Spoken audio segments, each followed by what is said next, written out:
everybody. I thought I'd drop in and give you a bit of a happy, funny video.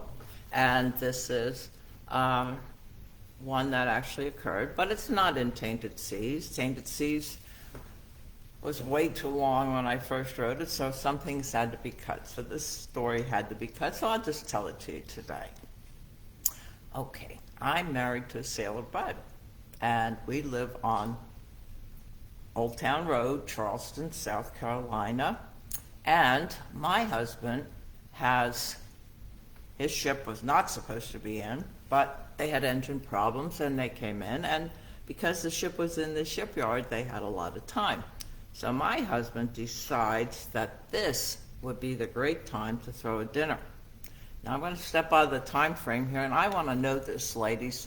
Why is it when the husband says, "Don't worry, doll, I'll make everything"? That means you get the meat seasoned, you make all the salads, you create the beverages, all the side dishes, all the dessert, but he is going to make dinner. Why? Because he's going to stand at that massive testosterone-driven grill and cook the meat. But anyway, I'm going back now to 1971, and the Macdonough's there, so we invited over a bunch of couples, young officers, and they all came. They're looking for something to do, so we're cooking dinner. We had our dinner outside on the picnic table, and towards the evening, the mosquitoes started coming at us. I mean, in South Carolina, the mosquitoes would just, as soon as it got dark, it would start to swarm. So we all moved inside and went to the living room. Now, we didn't have a lot of furniture, but we had enough. So we had, I think, 4 or 5 other couples there, and Bud and I. And we're sitting in the living room, and I said, "Anybody want some pie?" Well, all the hands went up. It was time for pie, and it was time for coffee. So I got the pie out, and I poured coffee, and I'm trunching back and forth from the kitchen with coffee cups and pie plates for people there, and they're chatting away. They're chatting away.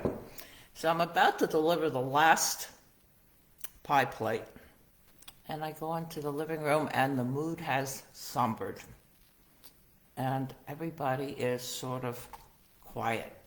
Now, don't worry, I said this was a funny video, and it will be.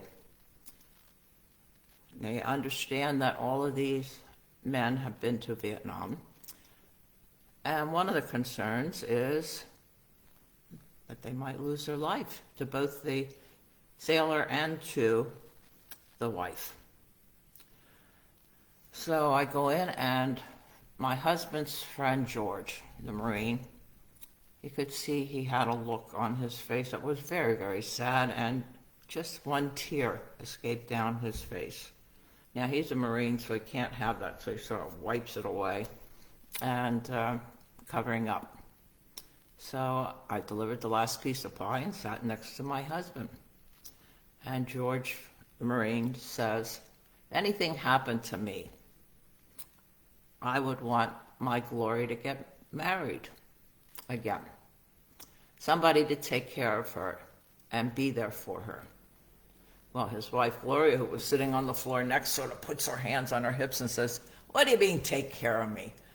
I can take care of myself. Who fixed the sink? Who fixed everything while you were away?" George just sort of rolls his eyes and smiles. But then she thinks, "Oh, well, that's okay.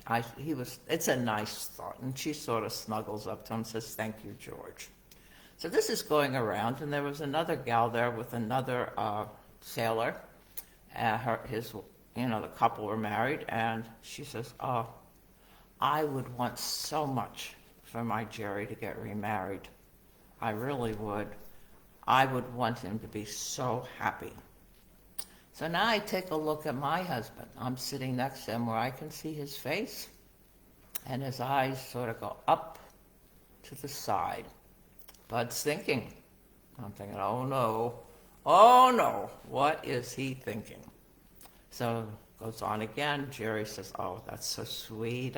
And the same thing for you, Mary. I'd really like, if anything would happen to me, that you would remarry and be happy.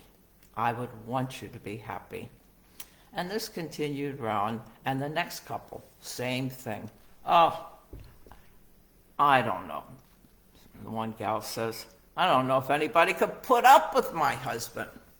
Her husband gave her a stern look, and she says, but I'd miss you, sweetheart. I would really miss you. And over looking at Bud, I can see the corner of his mouth sort of just twisting up into his slanted, crooked smile. Oh, no. Oh, no. What is my husband thinking? I have no clue. So it continues on, and her husband is so appreciative. Oh, that's sweet.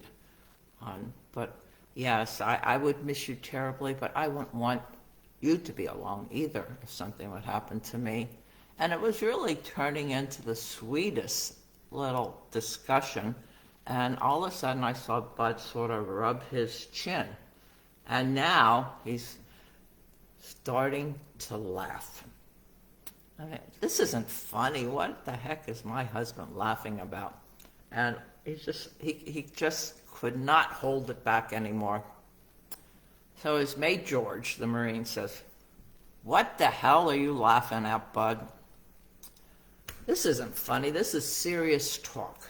Serious talk. But Bud breaks out laughing, and his hands go up in the air. And he puts his hands on my shoulder very possessively when he comes down. He says, my Linda, if anything happens to me, my Linda is going up to the top of the hill on the highest nunnery there is in the world. And nobody's going to touch her. She's my doll. So that's the story of how my husband answered the question. And, you know, it really was, at that time, a concern.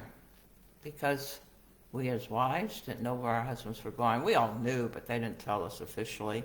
And these men, they would always come home tired, worn out, and concerned.